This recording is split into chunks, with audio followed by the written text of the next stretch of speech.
Ambati Silks, Kanchivaram Saree Store, now in Vijayawada. Exclusive Pattu Sarees, Salwas and Lehengas.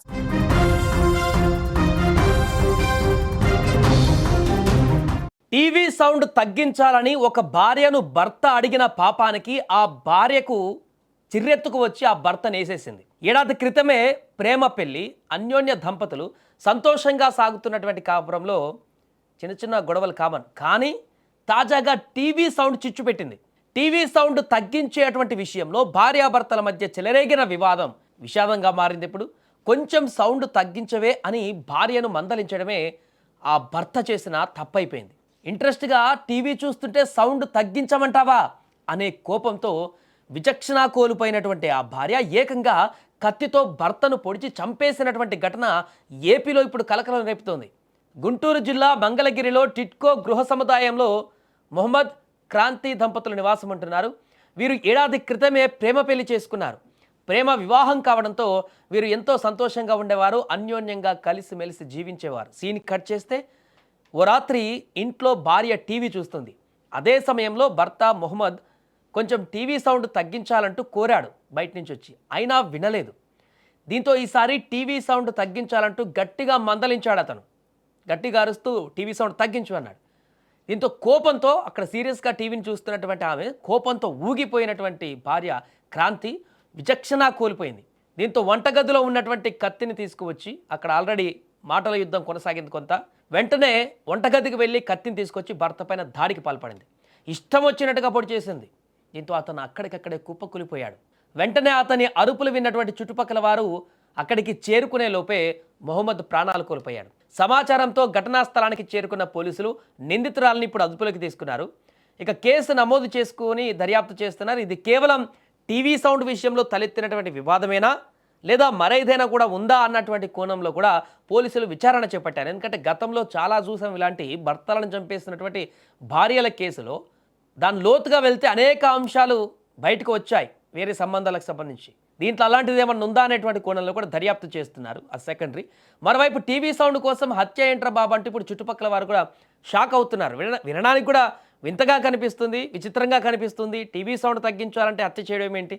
వీలైతే తగ్గిస్తారు, లేదంటే బయటికి వెళ్ళిపోతారు, లేకుంటే అక్కడ చిన్నగా వాదోపవాదాలు అయిపోతాయి. కానీ టీవీ సౌండ్ తగ్గించమన్నందుకు భార్య, మళ్ళీ ప్రేమించి పెళ్లి చేసుకున్న భార్య భర్తలు వీరిద్దరు, అలాంటిది భార్య కత్తి తీసుకొచ్చి వెంటనే ఫటాఫటా అతన్ని నరికేసి చంపేసిందంటే ఇంకేదో ఉందా దీంట్లో అనేటువంటి ఒక అంశం కూడా ఇప్పుడు చర్చనీయాంశంగా మారింది. ఒకవేళ అలాంటిది ఏం లేకపోతే మనుషుల యొక్క క్షణికావేశం ఏ రకంగా మారుతుందనడానికి నిదర్శనంగా నిలుస్తుంది ఈ ఘటన. అంటే మనుషులు రోజు రోజుకి, అంటే గతంలో మనం భార్యలను హింసిస్తున్నటువంటి భర్తల ఘటనకు సంబంధించిన వార్తలు మనం ఎక్కువ చూసేవాళ్ళం. అలాంటి పరిస్థితి నుంచి ఇప్పుడు భర్తలను భార్యలని, అంటే సైకిల్ రివర్స్ అయినట్టుగా భర్తలను భార్యలు టార్చర్ పెడుతూ భార్యలు భర్తలను చంపేస్తున్నటువంటి ఘటనలు ఈ మధ్యకాలంలో ఎక్కువగా చూస్తున్నాం. ఇప్పుడు ఇది ఇంకొకటి అంటే ప్రియుడు కోసం చంపేసినటువంటి ఘటనలు ఎక్కువగా మనకు కనిపించడం జరిగింది. చాలా సందర్భాలలో అక్కడక్కడ భర్తల వేధింపుల కారణంగా భరించలేక ఇక చాలని చెప్పేసి భార్య భర్తలను చంపేస్తున్నటువంటి ఘటనలు కూడా చూసాం. ఇది చాలా డిఫరెంట్. ఇంకా తాత్కాలిక క్షణికావేశం, అంటే ప్రియుడు ఉన్నాడా లేడా అట్లాంటి ఏమి ఇక్కడ ఇంకా లేదు. జనరల్గా మనకు టీవీ సౌండ్ తగ్గించమంటూ వచ్చినటువంటి కోపం వల్ల ఏర్పడినటువంటి వివాదము అది తారాస్థాయికి వెళ్ళి క్షణికావేశమా మరి ఉద్దేశపూర్వకంగా మనకు తెలియదు, పోలీసులు దర్యాప్తులో చెప్తారు.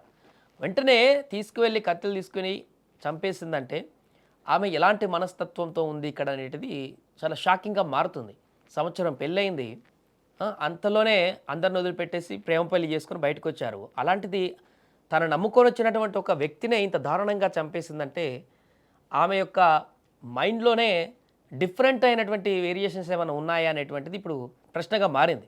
ఏదేమైనా ఈ ఘటన ఒక్కసారిగా స్థానికంగా కలకలం రేపింది. చుట్టుపక్కల వాళ్ళందరూ కూడా తీవ్ర భయాందోళనకు గురవుతున్నారు. ఇలా కూడా ఉంటారా, ఇవాళ రేపు అమ్మాయిలు ఇలా తయారవుతున్నారు కొంతమంది అని చెప్పేసి వారు భయాందోళనకు గురవుతున్నటువంటి పరిస్థితి. ఈ వార్త ఇప్పుడు సెన్సేషన్గా మారింది. మహాబీ అనే ఒక లేడీ పోలీస్ స్టేషన్ పెదవట్టుపూడి గ్రామం నుంచి రావడం జరిగింది. వాళ్ళ కొడుకు చనిపోయాడనే ఫిర్యాదు మేరకు పోలీస్ స్టేషన్లో రిపోర్ట్ ఇవ్వడం జరిగింది. ఈ రిపోర్ట్లో సారాంశం ఏంటంటే, వీళ్ళ కొడుకు ఏసీ మెకానిక్ పనిచేస్తాడు. ఇతను షేక్ అహ్మద్. ఇతను ఒక 6 months బ్యాక్ క్రాంతి అనే లేడీని లవ్ మ్యారేజ్ చేసుకుని టిట్కో ఇళ్లలో 4th floorలో ఉంటుంటాడు. వీళ్ళిద్దరు భార్యాభర్తలు గొడవల కారణంగా ఈరోజు మధ్యాహ్నం 2 గంటలకు ఇద్దరు గొడవ పడ్డారు. ఆ గొడవలో భాగంగా భార్య కత్తి తీసుకుని భర్త అయినటువంటి షేక్ అహ్మద్ను కత్తితో పొడవడం జరిగింది. ఆ తర్వాత 108 అంబులెన్స్లో ఎన్ఆర్ఐ హాస్పిటల్కి తీసుకెళ్ళి అక్కడి నుంచి మెరుగైన ట్రీట్మెంట్కి విజయవాడ గవర్నమెంట్ హాస్పిటల్ తీసుకువెళ్ళడం జరిగింది.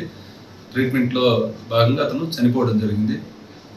దానిలో భాగంగా వాళ్ళ మదర్ వచ్చి మనకు కంప్లైంట్ ఇవ్వడం జరిగింది. ఆ కంప్లైంట్ మేరకు మనం కేసు కట్టి దర్యాప్తు చేయడం జరుగుతుంది.